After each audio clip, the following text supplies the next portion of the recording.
Assalamualaikum warahmatullahi wabarakatuh. Saya Karina Damiati, mahasiswi Fakultas Hukum Universitas Al-Azhar Indonesia. Video ini saya buat untuk memenuhi tugas ujian akhir semester mata kuliah Hukum Transaksi Elektronik. Dosen pengampu Dr. Maslihati Nur Hidayati. Perkembangan internasional serta penegakan hukum hak cipta di dunia elektronik. Latar belakang, perkembangan teknologi digital telah merevolusi cara penciptaan, distribusi, dan konsumsi karya cipta. Meski memperluas akses terhadap informasi, era elektronik memunculkan tantangan baru terhadap perlindungan hak cipta, seperti pembajakan, plagiarisme digital, dan pelanggaran lintas negara.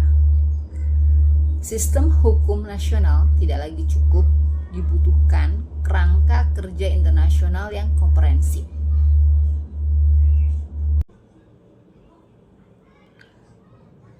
Latar belakang selanjutnya, era digital dan tantangan hak cipta. Perkembangan teknologi informasi mengubah cara kreasi, distribusi, dan akses karya intelektual. Kemudahan penyebaran konten digital atau internet meningkatkan akses, namun juga memunculkan tantangan pelindungan hak cipta.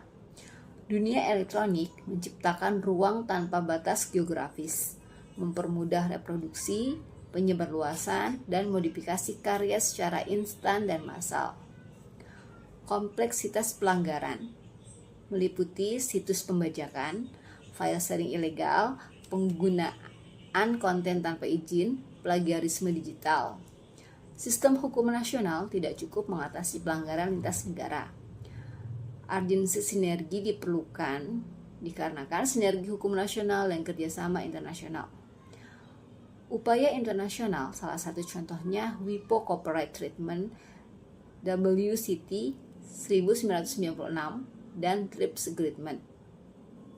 Tantangan implementasi yakni adanya perbedaan sistem hukum antar negara, kurangnya kapasitas penegakan hukum, rendahnya kesadaran masyarakat. Konteks dalam Indonesia telah mengartifikasi perjanjian internasional yang diatur di dalam Undang-Undang Nomor 28 Tahun 2014. Namun pelanggaran digital masih marak. Yang menjadi isu utama yakni kurangnya kesadaran hukum, lemahnya pengawasan, serta rendahnya efektivitas penegakan hukum. Perkembangan hukum hak cipta internasional. Di dalam perkembangan hukum hak cipta internasional, adanya transformasi lanskap hukum di mana era digital mengubah fundamental perlindungan hak cipta dari karya fisik ke distribusi instan, massal, dan lintas batas. Hukum hak cipta kini terkait isu hak digital, keadilan akses, pelindungan data, privasi, dan HAM. Tonggak sejarah di mana adanya Konvensi Bern 1886, titik awal perlindungan lintas negara, landasan kesepakatan, dan selanjutnya mengalami revisi untuk mengakomodasi teknologi baru seperti film, radio. Di era digital 1980 sampai 1990-an, komputer personal, perangkat lunak, internet menjadi katalisator perubahan produksi dan distribusi karya. Memicu kebutuhan pembaruan. Perkembangan hukum hak cipta internasional selanjutnya di mana instrumen hukum TRIPS Agreement 1994, bagian dari WTO, memperkenalkan standar perlindungan hak cipta komprehensif dan mengikat, termasuk perangkat lunak dan basis data. Menempatkan hak cipta sebagai komponen strategis perdagangan global. WIPO Internet Treaties 1996 mengakui hak eksklusif pemilik cipta dalam konteks digital atau komunikasi publik, larangan penghapusan DRM. WIPO Performs and Phonographs Treaty WPPT melindungi pelaku tantangan dan implementasi dan masa depan. Yang menjadi tantangan implementasi yakni perbedaan kapasitas dan prioritas antar negara, kurangnya penegakan hukum efektif di dunia maya, resistensi platform digital besar, kekhawatiran perlindungan terlalu ketat menghambat inovasi dan akses informasi, terutama negara berkembang. Masa depan perlindungan hak cipta meliputi membutuhkan pendekatan kolaboratif, interdisipliner, dan fleksibel. Regulasi yang terlalu kaku atau longgar berpotensi menimbulkan ketimpangan. Kolaborasi internasional, harmonisasi kebijakan, dan edukasi publik yang bertujuan melindungi pencipta, mendorong inovasi, menjamin akses masyarakat terhadap ilmu pengetahuan dan budaya.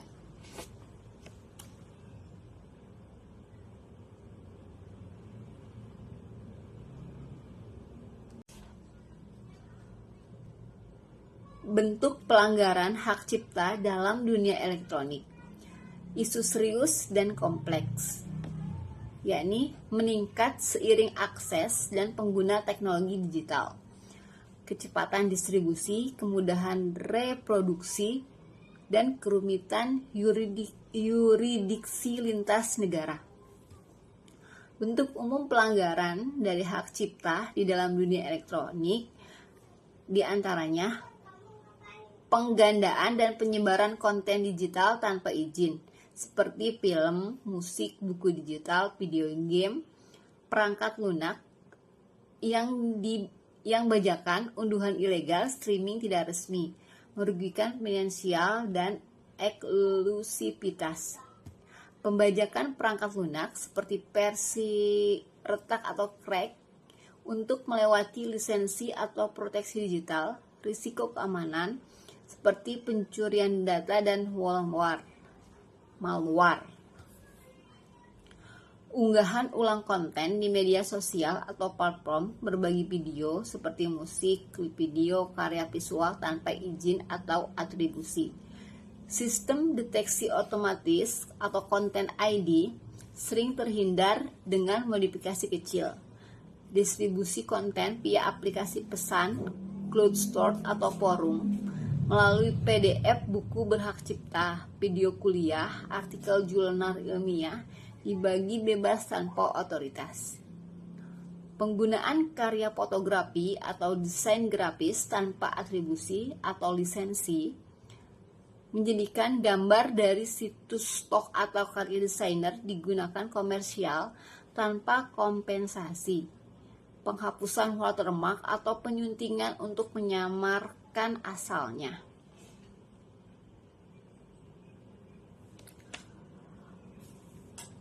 Bentuk pelanggaran hak cipta dalam dunia elektronik selanjutnya yakni kesulitan identifikasi pelaku. Mekanisme tantangan. Kesulitan identifikasi pelaku, di mana pelanggaran sering anonim atau via akun palsu mempersulit investigasi. Perbedaan sistem hukum dan prosedur antar negara menghambat penegakan seperti ekstradisi, penyerahan bukti lintas negara. Infrastruktur dan teknologi yang tidak memadai. Banyak negara berkembang belum memiliki badan khusus atau sistem hukum canggih untuk kejahatan cyber.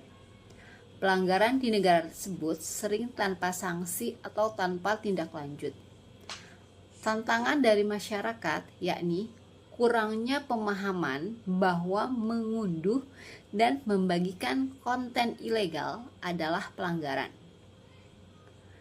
Sosialisasi dan edukasi hukum penting untuk meningkatkan kesadaran publik. Peran ISP dan platform digital memegang kendali mekanisme dan tantangan selanjutnya yakni edukasi masyarakat sebagai kunci, di mana banyak pelanggaran karena ketidaktahuan masyarakat serta pemerintah, institusi, pendidikan, platform digital harus bekerja sama mengadakan kampanye publik atau literasi digital serta pendidikan hak cipta di dalam kurikulum pembelajaran di sekolah-sekolah. Serta upaya kerjasama internasional seperti WIPO, Interpol, Europol, UNDC mengembangkan kerjasama transnasional, berbagi informasi, teknik investigasi jaringan aparat penegak hukum, serta operasi gabungan penutupan situs pelanggaran berhasil secara kompleks. Dapat ditarik kesimpulan, keberhasilan perlindungan hak cipta di era digital bergantung pada kolaborasi global, harmonisasi kebijakan, dan pendekatan multilateral dan edukasi publik menyeluruh. Pendekatan adil, fleksibel, dan interdisipliner dibutuhkan untuk sistem hak cipta yang mendorong inovasi dan menjamin akses ilmu pengetahuan atau budaya berkelanjutan. Pelanggaran hak cipta elektronik adalah isu global, kompleks, distribusi cepat, mudah, dan batas yurisdiksi kabur. Pengadaan dan penyebaran konten digital tanpa izin, film, musik, buku, game, dan perangkat lunak adalah pelanggaran dari transaksi. Sekian paparan dari saya, kurang lebihnya saya mohon maaf. Wabillahi taufiq wal hidayah. Wassalamualaikum warahmatullahi wabarakatuh. Terima kasih.